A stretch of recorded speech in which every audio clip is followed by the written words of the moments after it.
అంబటి రాంబాబు గారు కారులోకి వచ్చేస్తూ చాలా అంటే మనం వినకూడని మాట అనమాట. చాలా దారుణమైన మాట అది. అది నేను ఇక్కడ చెప్పకూడదు కానీ చాలా అంటే ఒక మనం సామాన్యులు కూడా వాడినంత బూతు మాట ఒక చంద్రబాబు నాయుడు గారిని మీద అనటం అనేది అది కరెక్ట్ కదండి. అది ప్రతి ఒక్కరు ఖండించాలి.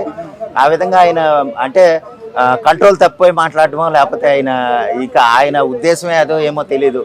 అనాలని అనేసాడో లేకపోతే కావాలని రెచ్చగొడదాం జనాలు రెచ్చగొడదాం అన్న ఇంటెన్షన్తో వచ్చి అన్నాడో తెలియదు. కానీ ఓవరాల్గా అయితే ఆ మాట అనకూడదండి. కానీ అటువంటి మాట అంబటి రాంబాబు గారు మాట్లాడడం అయితే కరెక్ట్ కాదు. అయితే ఆ విధంగా అనేటప్పటికి కానీ ఇక కారులో ఎవడొస్తాడో చూస్తాడు, ఏనా కొడుకు వస్తాడో చూస్తాడు అనేసి ఆ బూతు మాట మాట్లాడి అలాగనుకుంటూ వెళ్ళిపోయారు. సరే, దానికి సంబంధించి మరి కూటమి ప్రభుత్వం ఏమైనా చర్యలు తీసుకుంటుందా లేకపోతే పార్టీ నాయకులు ఏమైనా చర్యలు తీసుకుంటారేమో చూడాలి.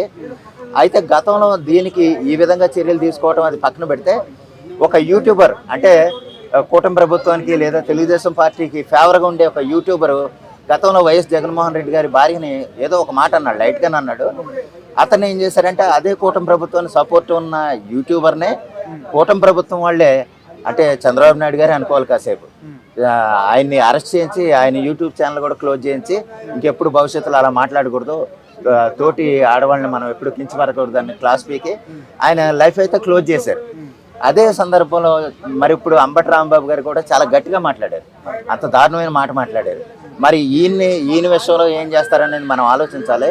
లేదా చట్టాలు లేదా ఇటువంటి గొడవలన్నీ కూడా ఒక సామాన్యుల మీద ప్రయోగించడానికైనా లేకపోతే సెలబ్రిటీలు లేదా ఇన్ఫ్లుయెన్స్ ఉన్న వాళ్ళ మీద కూడా ఏమన్నా ఆడుకోవడానికి పనిచేస్తే చూడాలి. సరే, ఇప్పుడు అంబటి రాంబాబు గారని కాదు, అసలు ఆ పార్టీలో ఉన్న వాళ్ళు మాక్సిమం 90% పీపుల్ అందరూ కూడా ఇదే విధంగా ఎందుకు నోరు పారేసుకుంటారంటే నోరు పారేయటువంటిదండి వాళ్ళకున్న ఆజ్ఞలు అలాగ ఉంటాయి.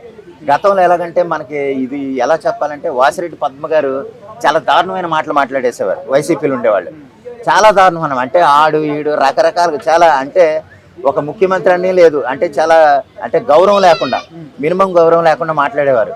తర్వాత ఆవిడ లెంపకాయలు తిని బయటకు వచ్చాక లేదు మాకు స్క్రిప్ట్ ఇచ్చిన ప్రకారమే మేము మాట్లాడతాం, మేము అలా మాట్లాడితే మా అధినాయకులు మా నాయకులు ఒప్పుకోరు, అందువల్ల వాళ్ళు మాట్లాడమన్నారు కాబట్టి మేము మాట్లాడతాం కానీ మా ఏమి అవతల వాళ్ళని మేము తిట్టాలని లేదు అనేసి బయటకు వచ్చాక ఆవిడ అన్ని విషయాలు బయటకు చెప్పేశారు.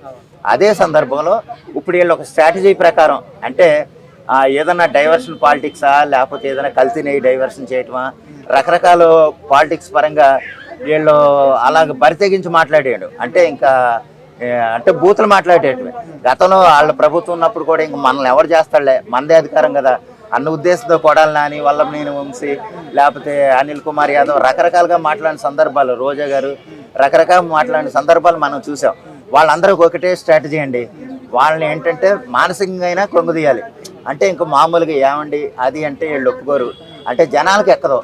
ఈయన కొడుకు ఆనా కొడుకు అటువంటి ఎదవలు ఇటువంటి ఎదవలు అంటే కనుక ప్రతి వాళ్ళకి ఎక్కుద్ది కదా. ఆ విధంగా అంటే వాళ్ళ కేడరు వాళ్ళకున్న డిగ్నిటీ పోతుందన్న సంగతి కూడా వాళ్ళు మర్చిపోయి అంత బూతులు మాట్లాడుతూ ఉంటారు. దానికి ఏంటంటే వాళ్ళు ఇంకనైనా సరే కొంచెం గౌరవంగా పబ్లిక్లో మాట్లాడేటప్పుడు గౌరవంగా మాట్లాడడం దానికి సంబంధించిన అంటే ఒక పెద్ద నాయకులను కూడా సాధారణ వచనాలతో మాట్లాడడం అనేది కరెక్ట్ కదండి. చిన్నవాళ్ళు ఏదో మామూలుగా మాట్లాడంటే పర్లేదు. ఒక ముఖ్యమంత్రి స్థాయి వ్యక్తిని ఒక ముఖ్యమంత్రి గారిని ఒక కూటమి ప్రభుత్వానికి నాయకుడిని అలాగంటం అయితే కరెక్ట్ కాదు. అంబటి రాంబాబు గారు ఈ విషయంలో కొంచెం మరొకసారి ఆలోచించి దానికి ఏమైనా క్షమాపణలు చెప్పడమా ఏదనేది ఆయన ఆలోచించుకుని చేయాలని నేను కోరుకుంటున్నాను.